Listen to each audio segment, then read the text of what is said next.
Hey folks, welcome to A Piece of CX, and this is part 2 of our unboxing of RingCentral AIR.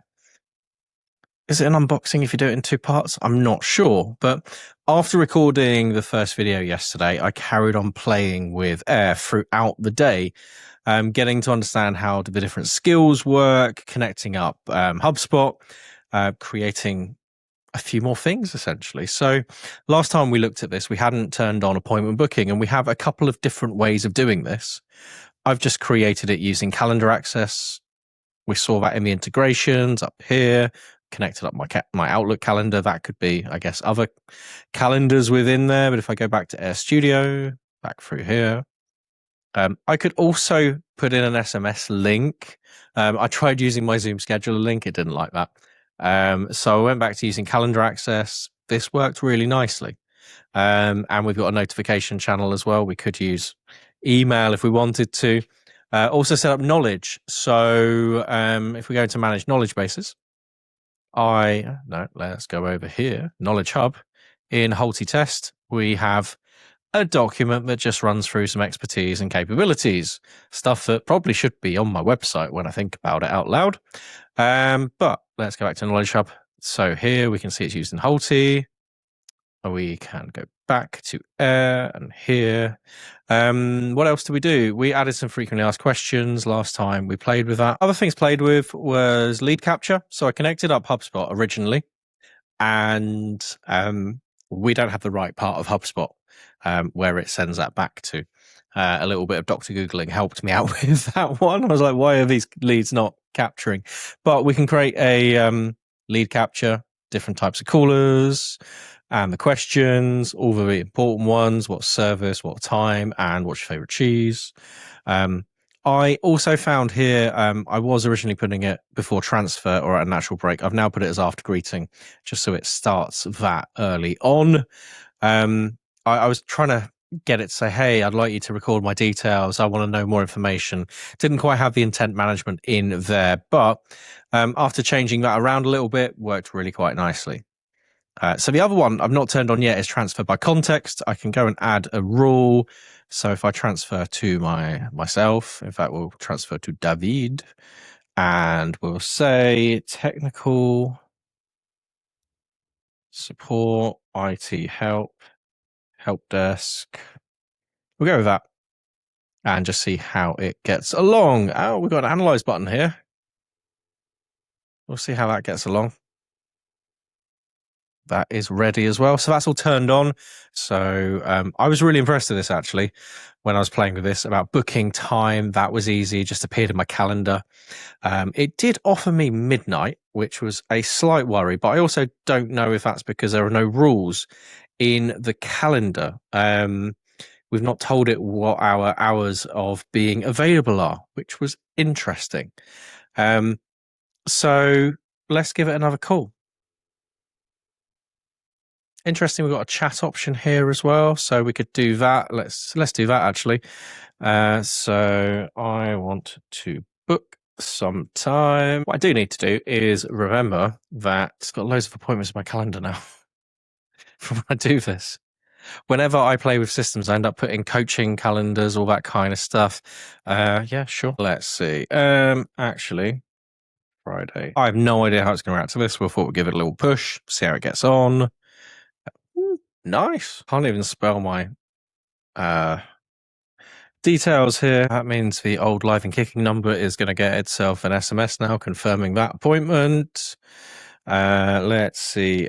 This will pull in from that knowledge base as well. I quite like that we can test it by text as well. I guess we're not using any minutes there, which is quite good. So if I go across to RingCentral and call it. Hello, thanks for calling Holt CX Consultancy. I am Holty, Going into my your headset. AI receptionist. This call is being recorded. How can I help you? To ensure we can assist you better, could I ask a few quick questions? It will just take a moment. Yeah, of course, you can ask some quick questions.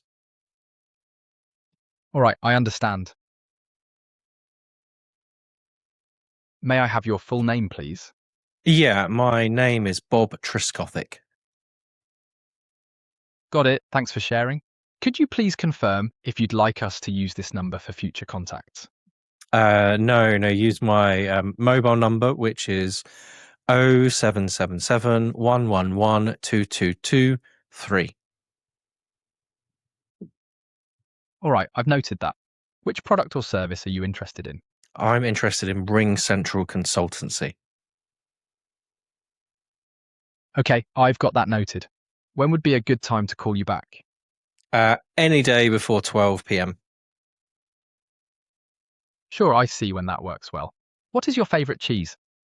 Oh, favorite cheese. I would say a good blue like Stilton. All right, I got that noted. Thank you for providing that information. How can I help you? Yeah, just wondering what your opening hours are. Okay, let me check our opening hours for you.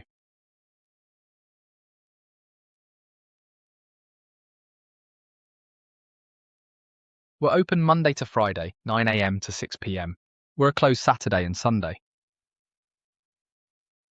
Okay, I need to speak to IT support, please. I've got an issue with my laptop, so I need to speak to the help desk. All right, let me try to find IT support to assist you. I can transfer you to technical support. Would you like me to do that? Yes, go ahead. Okay, please stay with me a moment. Transferring you to technical support now. Please wait. Your call has been forwarded to the voicemail. Pretty impressed with that, to be honest. So that's the first time I've called it since changing some of the lead capabilities and since adding that transfer option. If we go and have a look at analytics now, we can see those calls haven't quite come up yet. So we'll wait for those to load because I would have said that was resolved. So what's interesting is lead capture. First time I've used it since flipping over from HubSpot to capturing in the tool. We can see here we had a call from Bob Truskovic, what they were interested in, and we have the details there. We can go and view that call transcript. In call history, we can see all of that. Looks good. We can see it transferring across, and we can see the lead in here as well. And you've got a download button for that. We can see those responses. We didn't send any text messages. We've got transferred. Let's have a look at those analytics. So now I got my first resolved call. Always good to start with some resolved calls. We can see that one was contained. We've got a transfer in there. Resolved by knowledge base. We haven't I haven't really asked questions that have allowed it to say that it has closed there. Interesting here, we can see exactly how many minutes we have used, which is handy. If I go to Conversation Insights, I'm not seeing anything just yet here. I only have 20 minutes of data. I suspect you need a little bit more for that. Some other things just to look at in the settings. Firstly, alerts when you're getting close to your limits, and also recipients to receive that, and spam detection. This is something I've not seen in other vendors, to be honest, and I really quite like this because we can block certain calls, we can give trusted numbers, we've got telemarketing, where we want it to go, all that kind of stuff. There's a lot to like here with RingCentral AIR, and remember from the first video, this is the first generation of AIR. There is going to be AIR Pro coming to a town near you at some point from the team at RingCentral. Really like it. Really impressed with some of the things it does. I would like to see maybe a bit more autonomy on some of the settings. It's out the box or nothing with a few things here. For a number of use cases, that is going to be absolutely fine. So there you have it. Parts 1 and 2, unboxing RingCentral AIR here on A Piece of CX. Let us know what you think. If you'd like to know more, if you'd like to get hold of RingCentral AIR as well, drop me a note on LinkedIn or on YouTube. Let us know what you'd like to see more as well on the channel. Thank you very much for joining A Piece of CX.